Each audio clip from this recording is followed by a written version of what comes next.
I was 12 when the accident happened, and in some strange way, my life split into a before and an after on that single afternoon. Before, I was just a kid, restless, curious, annoying in the way little brothers are supposed to be. After, I became something else, something broken, something accused. Emily had begged me to come outside with her, and I followed because that's what younger brothers do. She was 14, older, cooler, and somehow untouchable in my eyes. She rode her bike like she owned the whole neighborhood, her hair flying out from under her helmet, laughing when she turned too sharply just to show me she could handle it. I remember standing near the sidewalk, trying to balance a stick on the palm of my hand when the car came. It was fast, too fast for our quiet street. All I saw was a blur of silver and the screech of tires biting into the pavement. The sound didn't even register as danger at first. It was just noise, loud and sudden. But then Emily screamed. She veered toward the curb, and the bike wobbled. I saw her body snap sideways, her leg twisting at a sickening angle before she hit the ground. Her bike clattered on top of her, the front wheel spinning, a useless blur of metal and spokes. I froze.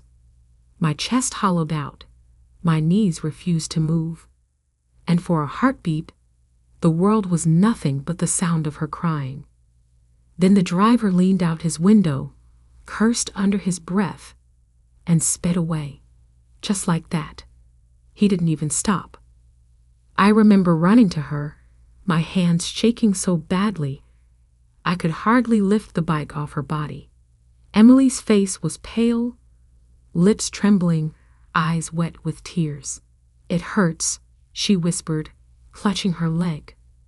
The bone was bent where it shouldn't be, the skin swelling, and I felt bile rise in my throat. Neighbors rushed out. Someone called an ambulance, and I sat there with her hand gripping mine. My shirt got soaked with her tears as she buried her face against me. I kept whispering, "You'll be okay, Em. You'll be okay." But deep down, I wasn't sure I believed it. At the hospital, everything blurred together. The fluorescent lights that buzzed like insects, the sharp smell of antiseptic, the hiss of machines.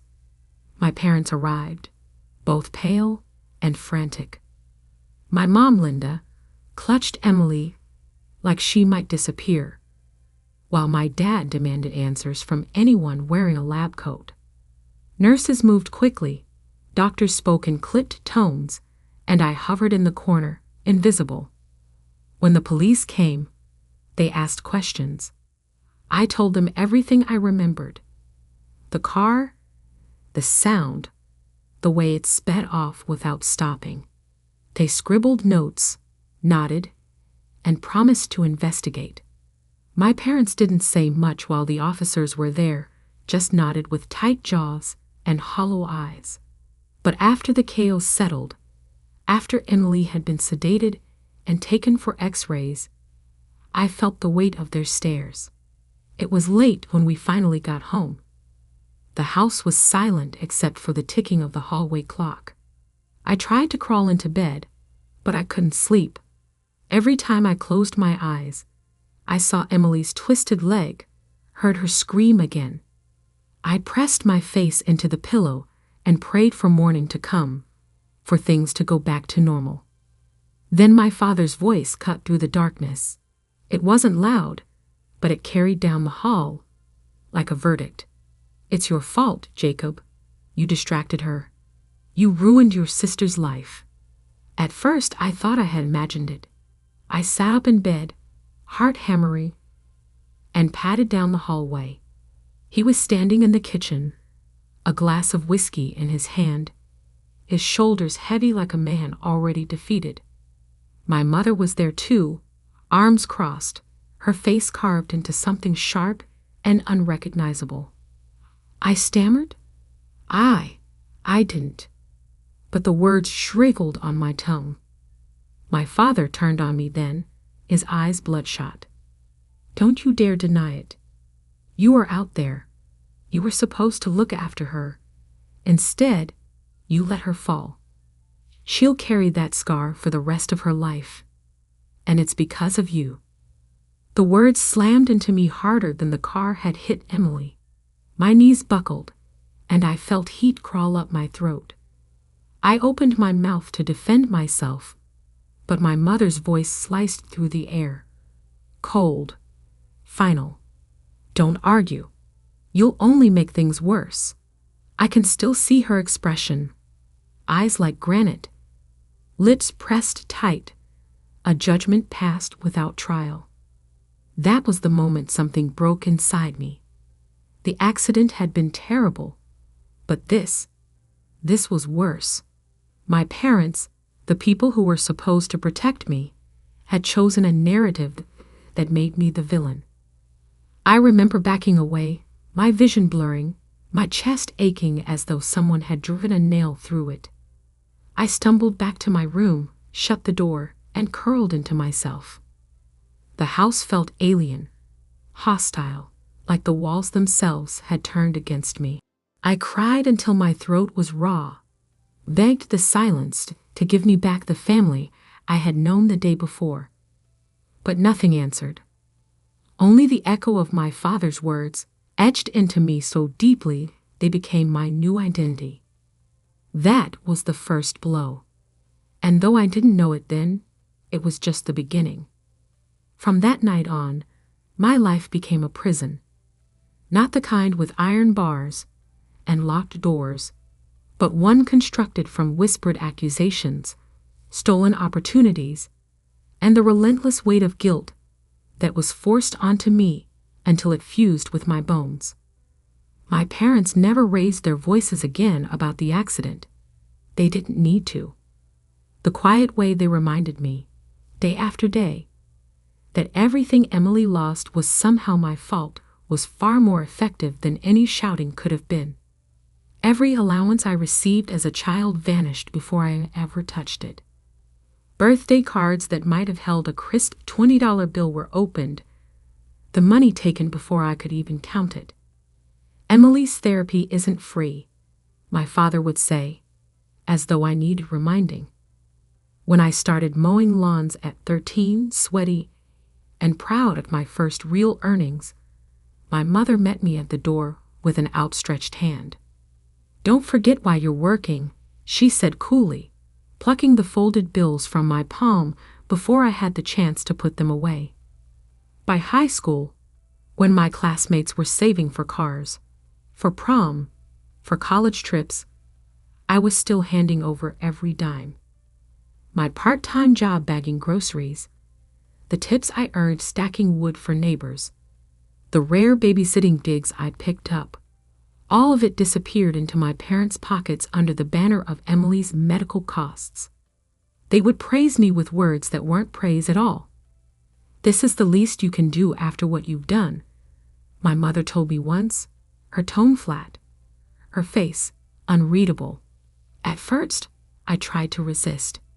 I remember being 15, clutching a $20 bill in my fist, so tightly my nails dug crescents into my skin. I told my dad I needed it for a school project, something simple like supplies for art class. His face darkened, his jaw clenched, and in a voice low enough to make my skin crawl, he said, "Your sister limps because of you, and you want to spend money on paper and markers." He pried the bill out of my hand, and I felt myself shrink, my will dissolving like sugar in water. When I protested, they called me selfish. When I cried, they told me I was being dramatic. When I dared to imagine a future where I wasn't chained to their narrative, they'd ripped it away from me. "Your future doesn't matter," my mother once said with a finality that left no room for argument. "You took hers away." I carried those words with me like scripture, carved deep into my mind, until I began to recite them silently. Whenever a new dream sparked inside me, I would imagine applying to colleges, and then hear her voice. I would picture myself moving to a new city, and then feel my father's hand on my shoulder, heavy as stone, reminding me of my supposed debt. Slowly, I stopped dreaming altogether. It was safer that way. But safety came at a price. The guilt they instilled in me wasn't passive. It was corrosive. It ate at my friendships because I couldn't accept kindness without suspicion. Why would anyone want to be close to someone who had ruined his own sister's life? It poisoned the way I looked at myself in mirrors. I saw not a boy growing into a man, but a living reminder of disaster. And it destroyed my confidence in every step I took. Teachers praised me, coaches encouraged me, but their words fell into the void that my parents had carved. I didn't deserve success. I didn't deserve joy. I didn't deserve anything. Emily never questioned the arrangement, or if she did, she never voiced it. She wore her scar like a badge, and I wore her silence like a chain. She accepted the gifts, the financial support, the constant reminder that her younger brother's life revolved around atonement. She didn't need to say thank you, because in our household, gratitude was replaced with entitlement. It's what he owes me, she once told a friend when she thought I couldn't hear. The words struck me like a hammer. Not only had my parents branded me guilty, but Emily had accepted the verdict without hesitation. Year after year, the rhythm remained the same. I worked, I handed over, I stayed quiet. My peers graduated, applied for colleges, started living lives I could only imagine. I, meanwhile, was still a prisoner of that one night. At family dinners, I was reminded with a look or a single phrase. At holidays, the disparity in gifts was glaring. Emily with a pile of presents, me with socks or nothing at all. Every imbalance was justified by the same cruel refrain. You deserve less because you caused this. The strangest part was that I believed them. Not reluctantly, not with lingering doubt, but fully, deeply, in the way a child believes whatever his parents tell him. I accepted the story that I was responsible for ruining my sister's life. I swallowed it whole, let it settle into the pit of my stomach until it became indistinguishable from who I was. So when I looked in the mirror, I didn't see Jacob anymore. I saw a criminal paying off a debt that could never be settled, a ghost of a future erased before it even began, a boy who grew up into nothing because nothing was all he was told he deserved to be. That was my life for 11 years. 11 years of guilt, 11 years of punishment, 11 years of believing I was the villain of a story I never wrote. By the time I turned 23, I was a husk of the boy I once was. My friends from school had gone on to universities, taken internships, started careers, and some were even marrying. I, on the other hand, carried nothing forward except the shadow of guilt and the weight of debts that were never really mine. My savings were gone long before I reached adulthood. The college brochures I once collected in a shoebox sat untouched and yellowed in the back of my closet. Artifacts of a dream I was never allowed to chase. What remained was a cycle of low-paying jobs, stocking shelves, cleaning floors, working night shifts that left me half dead by dawn. Each paycheck slipped like sand through my fingers, demanded before I could even decide how to use it. I learned to survive on little, cheap takeout, second-hand clothes, apartments that smelled of mold and despair. My soul, once eager and hungry for possibility, felt hollowed out, as though my parents had carved away all that was alive in me, and left only the guilt to keep beating like a reluctant heart. Emily, meanwhile, seemed to live in another world entirely. She had her own apartment, airy and decorated with things she had chosen. A car that gleamed when the sunlight hit it. Weekends that stretched out with possibility. Trips with friends, outings, the freedom to spend without calculation. She never once thanked me for the sacrifices that fit her comfort. Not once did she look at me and acknowledge what had been stripped from my life in order to build hers. Instead, her gaze mirrored the quiet disdain I had grown accustomed to in my parents. It was as though my presence itself reminded her of the scar on her leg, and she couldn't separate me from the wound, even though I had not been the one who caused it.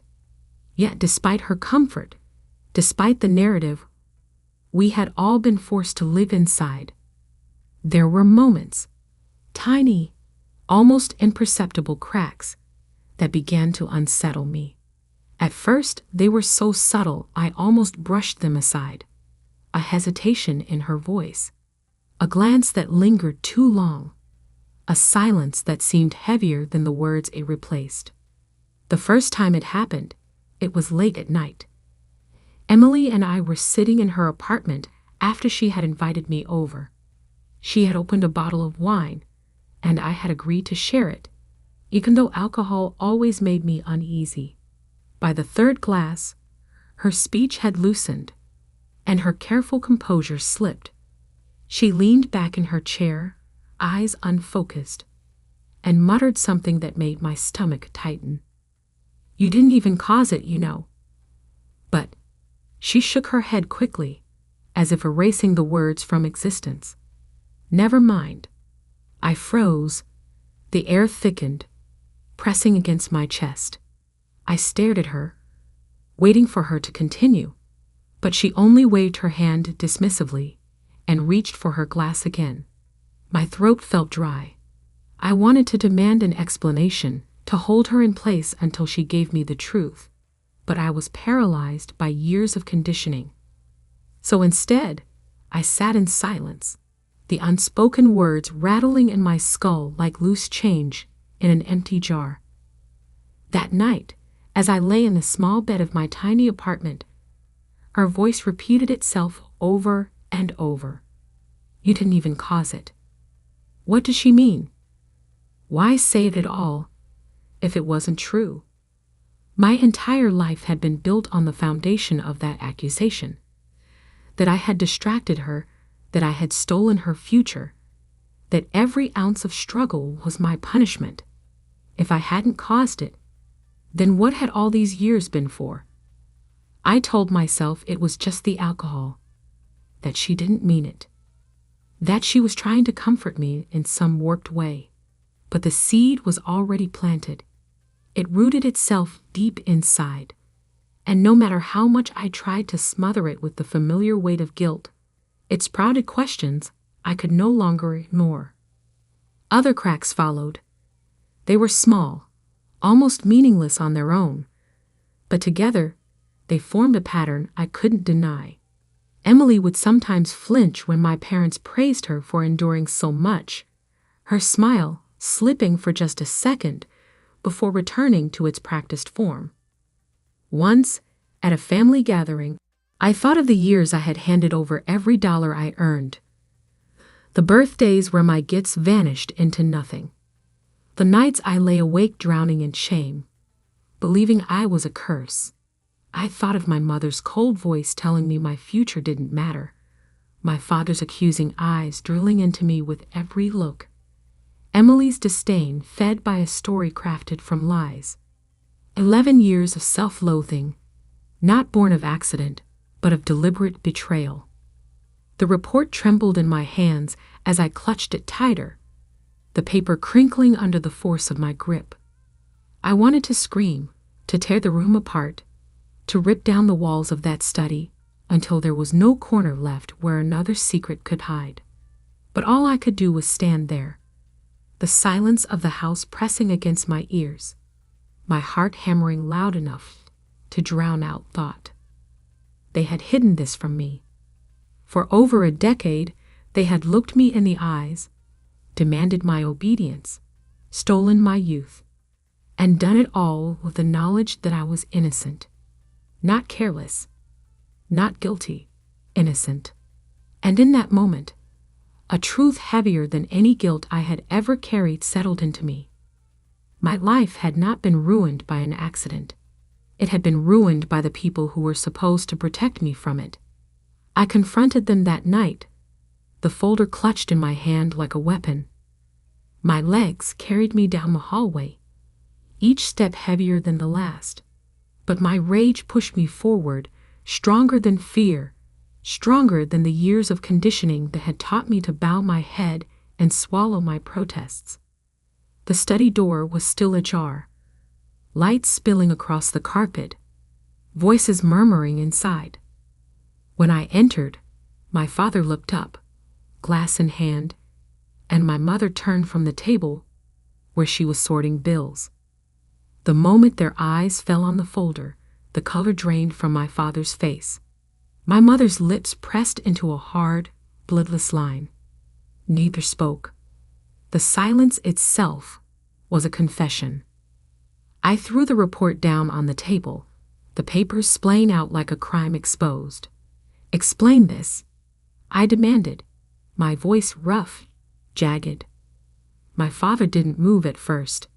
He stared at the document as if it were a snake ready to strike. My mother reached for the pages, then stopped, her hand hovering in the air before pulling back. "Finally," she said, her tone cold, clipped, "You don't understand." "No," I snapped, the word cutting through the air.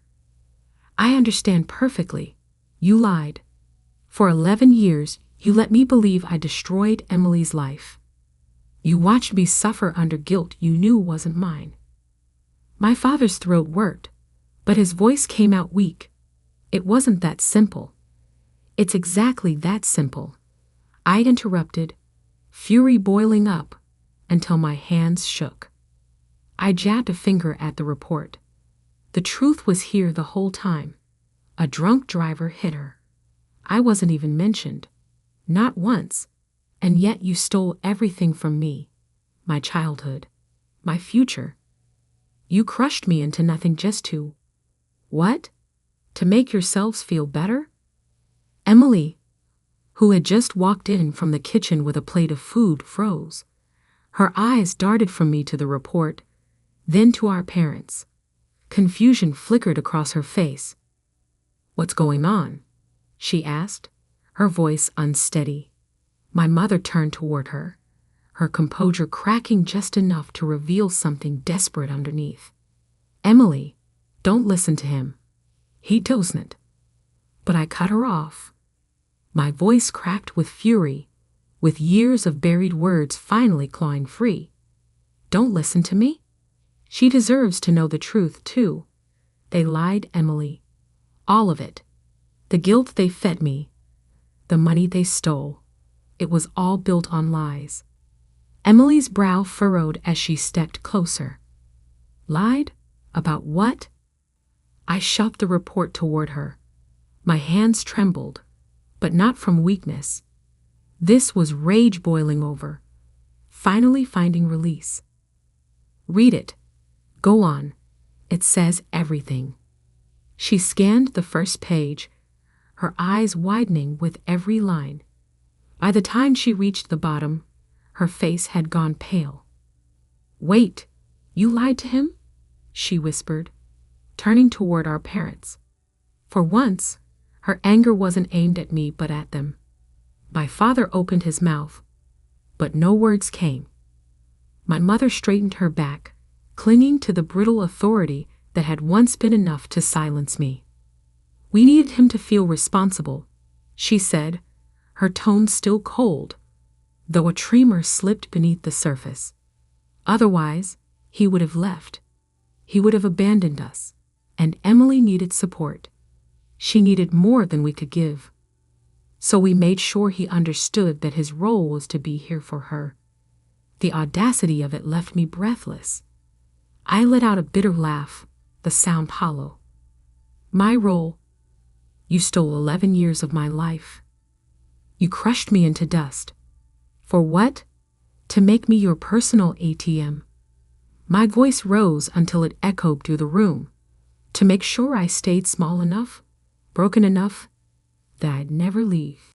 Emily's fork clattered against her plate as she set it down, her eyes darting between them. You told me he distracted me. You said it was his fault.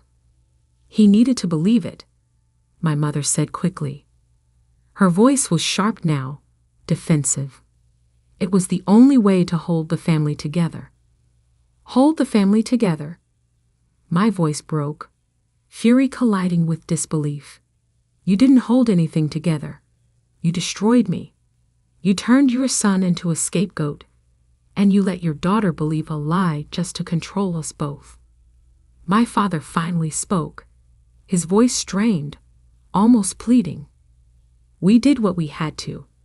You don't understand the pressure, the bills, the constant. I slammed my fist against the table, rattling the glass.